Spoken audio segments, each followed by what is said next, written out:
I know that after my first semester of college, I was a blessing to my parents because I went home and I told them all about how they've been voting the wrong way. And I also told them how they'd made mistakes in the past with money, with the way they organized the house, with the food that they prepared. I was able to give them, in my infinite wisdom at 18 years old, with about 6 credits underneath my belt, of what they'd done wrong as a married couple, as parents to a wise and wonderful son. And I was able to help them, I think, at that time, realize the truth that was missing in their relationship. And I continued to do that for many, many years, going home, not biting my tongue. When I saw something that needed correcting in my parents, I told them. And lest you think it was just them, I shared it with all of my former mentors in my life. The teachers who'd raised me, I reminded them why they had limited themselves in their own education. The church that had raised me, I told them all about the other churches that I was now attending that were so much better and did so many amazing things. And Pastor, you should hear this other preacher. He's so much better than you, just light years better than you. And instead of giving me the response I expected, the praise and thanksgiving, "Oh, Andrew, you blessed prophet who's come home, thank you for helping us come to the right side," instead, I received very stern looks. I received swearing, cursing, and being told that I was not helping the situation. Now, granted, my own children are a few years away from that wisdom that comes with age, 16 through 26, but we already see it when Denali critiques us for the way that we do anything. And it's such a joy having someone, your own offspring, tell you what you're doing wrong, remind you of your inconsistencies, point out all of the ways that you're a failure as a parent, as a husband, as a pastor, as a member of the community, as a coach, all of those marvelous things, already having the young people tell you that. What a gift. I'd like to say I've gotten over this whole thing, but no, I continue to correct my elders, even here in the church.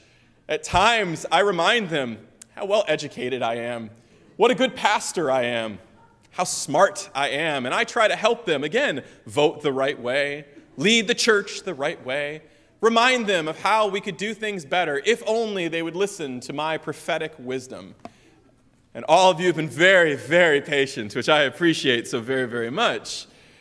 Whatever cliche you want to use, that you can't go home again, it does hold up in a variety of places in our lives, because it is very difficult to hear some young person come back and try to say something, do something, act in a way that is a bit out of the ordinary from what we're used to. I think we all struggle when people return home and they don't remember their place, their role, their station within the family or the church or the business or the school. Which is why I think some parents do struggle mightily with these newly minted adults who've been adulting so hard, and they come back and tell us about their great adulting and how we should be doing it better. And all of you parents and grandparents, God bless you for not destroying them with your words and your actions immediately after they try to correct you.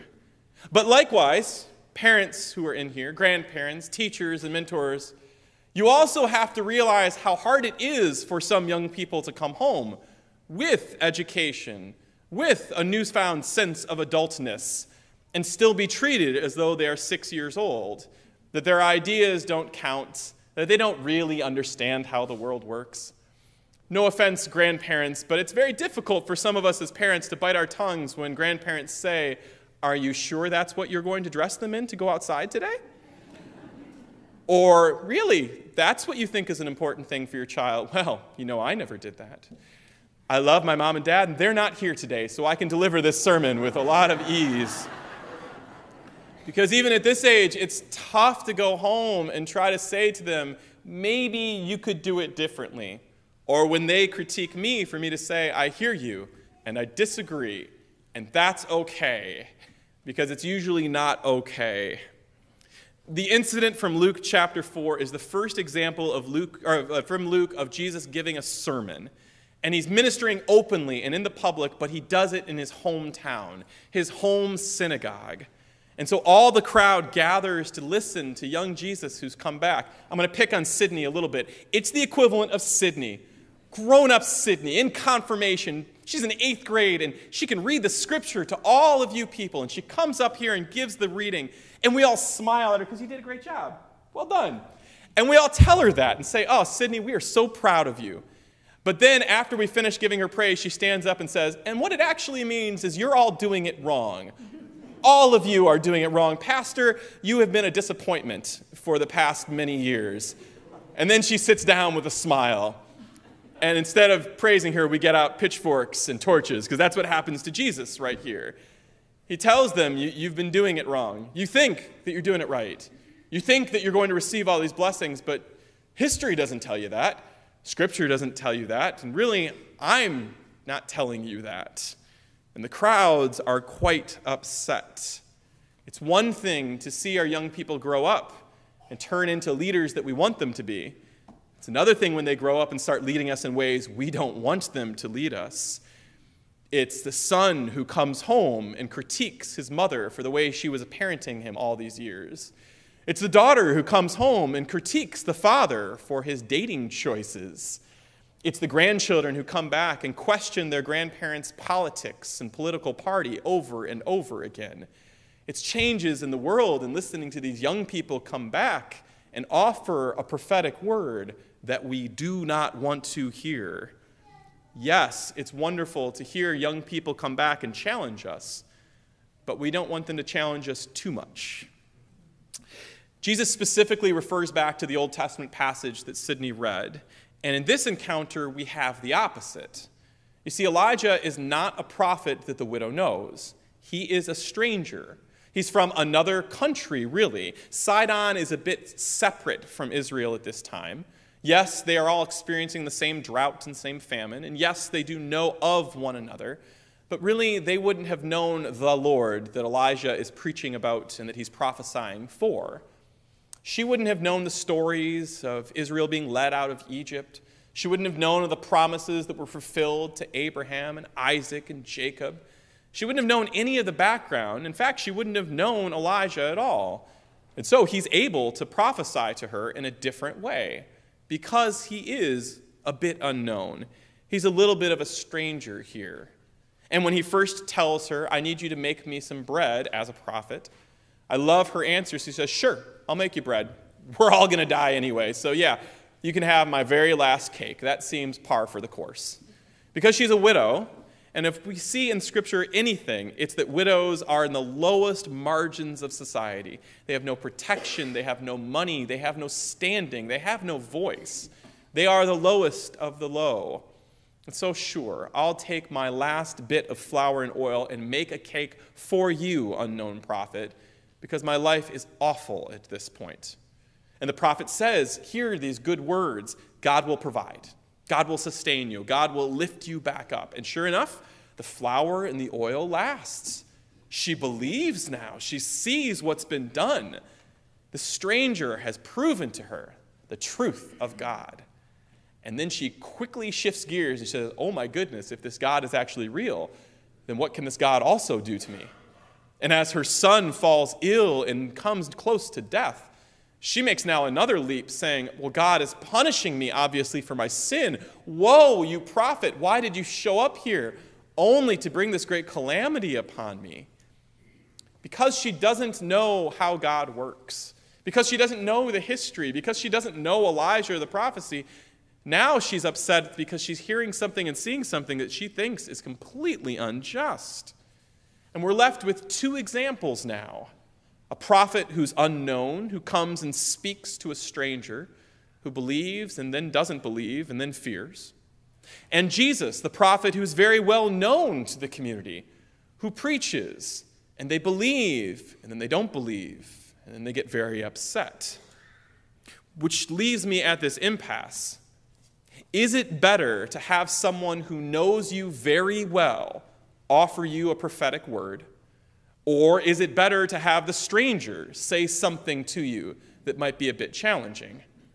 The main question for all of us here today, can we speak prophetically more effectively to our own family and people we know? Or can we speak prophetically better to the people who don't know us? And do we? Do we speak up and correct our in-laws, our brothers and sisters, our parents and our children, and do they listen? Do we correct the stranger who says something while we are simply a bystander? Do we offer prophetic words, and who listens to them more readily? As a pastor, I worry about the congregation knowing me too well at this point.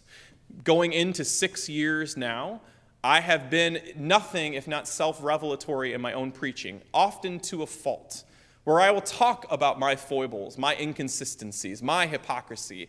And I've always done so with an eye towards building a relationship with the congregation, thinking that if you know me well, then you'll trust me more. Well, that starts to change as we get past that half a decade mark, because now you obviously know I don't practice what I preach. I say one thing on Sunday and I act a different way on Monday, as we all do. I am inconsistent. I do contradict myself. I do let you down as a clergy person. I have disappointed, I've upset, and I know there are relationships that have been broken. And I wonder, if I'm to try to give a prophetic word today in that context, are you hearing it better or worse than you might have on my first month here at the People's Church, where you didn't know any better? And when we listen to people who are trying to give us prophetic words today, who do we hear best? In a world where so much is known about one another these days, it's tough to find a real stranger. And yet I have to recognize within the political climate of these next 9 days leading up to a presidential election and all the down ticket items, I do hear a very real debate between insider and outsider politics, locally as well. Is it better to have someone from the inside who knows the system critique it? Or is it better to have someone on the outside who hasn't been part of the system offer the prophetic truth? Can either of them actually do it, party, candidate, or otherwise? And within the church, who do we listen to? Where do we hear voices of prophecy and believe them and trust them? Does it only come from children because they're not cynical yet? Does it only come from those who've been part of the church for years and years? Because again, we still see the problems. For those of us who were raised in the church, we've seen church politics, church policies that are inconsistent. We've seen scandals and we've seen letdowns. Hard for us to trust any elder, teacher, or preacher. And for those who are new to the church, you don't have the history. You don't have the background and the experience with a place. So how can you trust what they say as well if you're still so fresh and so new to this whole thing? Where does that leave us? On Reformation Sunday, we celebrate that Martin Luther offered his 95 critiques of the church. He did so as an insider, and that was something that drove the Roman Catholic Church at the time crazy, because it wasn't a Muslim from somewhere far away critiquing the church. He wasn't an Orthodox Christian from out in Constantinople who might be offering critique of the Roman Catholic Church. No, he was a priest, a young priest at that, who was trained in the seminary, who was told, this is what to believe, this is what you say. And instead, this young man said, I've watched, I've recognized, I acknowledge where we are not doing things well and what we need to do to make it better. And that was so offensive to the church because it's one of their own saying it. Likewise, as the People's Church, do we take the critique of one of our own from inside more seriously or less seriously than critique of the world around us? For someone to say the church is dying and dead who's not a part of us, do we listen to that as much as we do from one who's sitting here amongst us? I don't have a good answer today either, because I'm struggling with this notion of prophets in our midst. Who do we listen to in our lives when things are going difficult? And when we have problems and struggles within our own family, do we listen to our parents? Do we trust them? Because we've seen them let us down before as well. But do we listen to the stranger who might come in and offer a word that is not based on history and doesn't really understand the whole story? I'd love to say there's a Goldilocks answer in all of this, that we take the person who's somewhere in the middle, somewhat new and somewhat experienced, but they'll never stay in that spot for very long. As we listen to words of prophecy around us, I would encourage you, open your ears to listen to all people. Open your eyes to see the work of God in the church and outside the church. And open your heart to accept words of prophecy, even when they critique us to our deepest core. I think in those moments, there's actual truth. When we are so challenged that we're uncomfortable, maybe we need to sit with that longer. And as we think about reunion and unification, how can we speak words of prophecy and truth that don't divide us further, but call us back home?